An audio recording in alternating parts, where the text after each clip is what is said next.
buscar. Primeiro, entender que precisamos de libertação e buscar a libertação todo o tempo. Sem a libertação, é impossível nós fazermos parte do reino de Deus. Sem a libertação, é impossível nós permanecermos no reino de Deus. Ou, sem a libertação, é impossível Deus permanecer reinando sobre nós. Que é a mesma coisa. Eu estar no reino de Deus, se eu estou no reino de Deus, então Deus está reinando sobre mim. Então, sem a libertação, é impossível eu fazer parte do reino de Deus. Ou impossível de Deus estar reinando sobre mim. Então, todos os dias, você, todos nós, temos que ter essa consciência que nós precisamos se libertar. Às vezes, quando fala-se de libertação, às vezes a pessoa só pensa em demônios, né? Em espíritos malignos, em pessoas possessas, e não tem nada a ver, às vezes. Não é só isso, praticamente. Faz parte, mas não é só isso, não fica limitado a pessoas possessas. Libertação, ela abrange a muitas coisas. A muitas coisas. Eu estava meditando nessa palavra, buscando a Deus para esse culto, e Deus estava falando comigo. A gente vive numa rotina, e, por exemplo, uma pessoa que tem o seu trabalho, ela acorda de manhã, né? Se prepara para o trabalho, toma banho, toma café, ela se arruma para o trabalho, sai, pega a condução dela e vai até o trabalho. Mas qual a rotina que ela faz? Às vezes tem outras que pega, toma um café, sai, pega o ônibus, aí no caminho do trabalho ela gosta de, quando dá, né, para sentar, né? Quando dá para sentar, ela gosta de sentar e ir cochilando até o trabalho. Isso quando dá. Porque às vezes está tudo lotado, não tem nem como. Ou então, às vezes, a pessoa vai ouvindo uma música ou assistindo um vídeo no celular. É uma rotina. Se deixar, é todo dia a mesma coisa. Ela ou vai dormindo, ou ela vai ouvindo uma música, ou ela vai vendo videozinhos curtos para passar a viagem. Chega no trabalho, começa a se envolver com o trabalho, acaba o expediente, volta ela para casa, ou vem dormindo, ou vem assistindo um videozinho curto, ou vem ouvindo uma música no caminho. E chega em casa, tem os problemas de casa, da família, os filhos, comida para fazer, ou não é? Coisas para fazer em casa, que ela faz, toma um banho, deita e dorme. A rotina diária. E às vezes, essa rotina diária, vai assim. E quando ela pensa, ela medita na palavra. Ela pega a Bíblia para ler, para meditar. Quando? Às vezes. Mas a maioria das vezes não é essa rotina. Não é essa rotina da pessoa. E o que Deus estava falando comigo? Muitas pessoas precisam se libertar dessa rotina. A rotina dela é isso aí. E ela não faz nada mais diferente.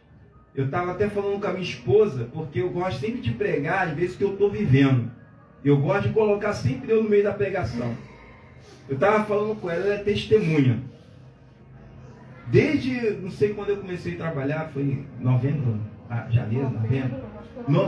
Antes de eu começar a trabalhar, quando eu me voltei para Jesus, eu mudei a minha rotina. Que era uma antes de eu voltar para Jesus, era uma, que ela sabia que era só trabalho.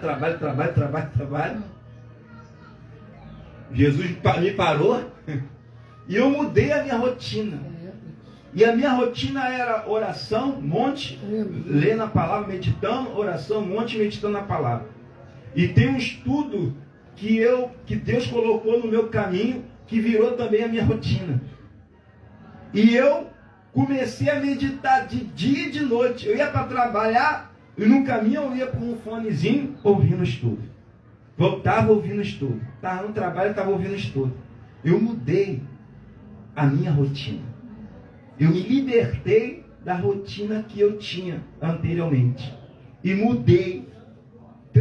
E essa mudança, essa libertação, eu comecei a colocar na minha mente algo novo. Para muitos é chato ficar ouvindo estudo direto, ficar ouvindo louvor o tempo todo. Para muitos é chato.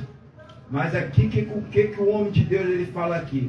Rogo-vos, pois, irmãos, que pela misericórdia de Deus, pela compaixão de Deus, que apresenteis os vossos corpos em sacrifício vivo, santo e agradável a Deus, que é o vosso culto racional.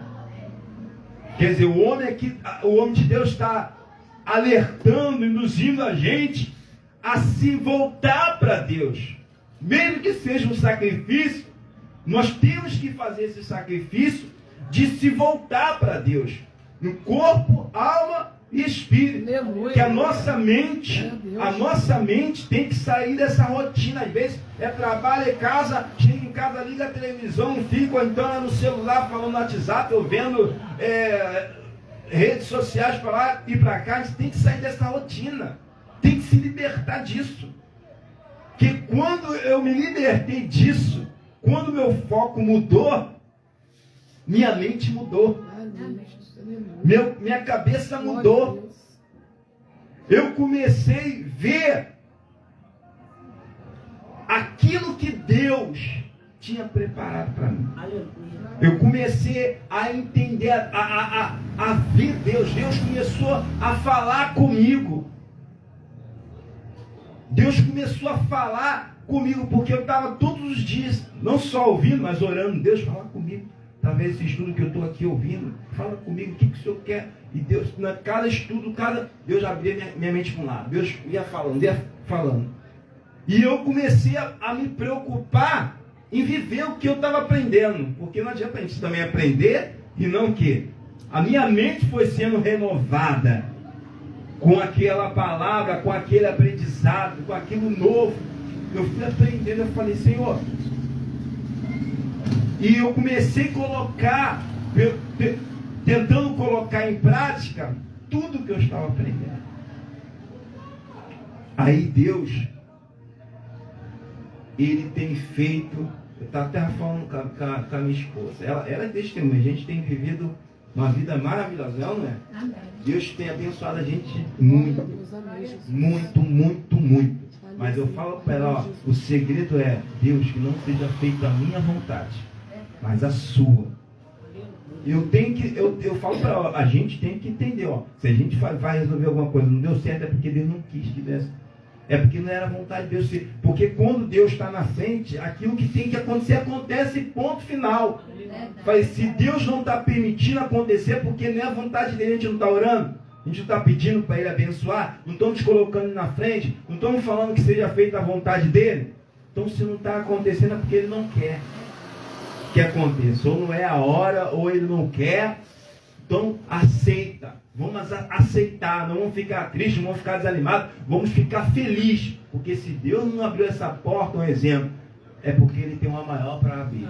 Se Deus não permitiu isso, é porque Ele tem algo muito maior, muito superior para fazer.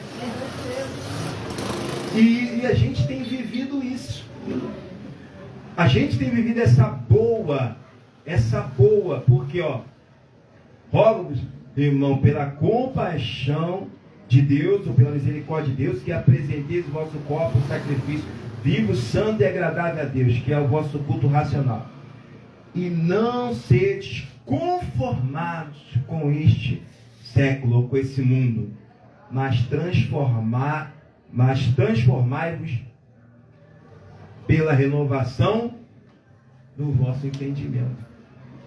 E aí a gente começa a ver o que Deus quer para a gente. E a gente passa a confiar em Deus. Até quando as coisas dão errado.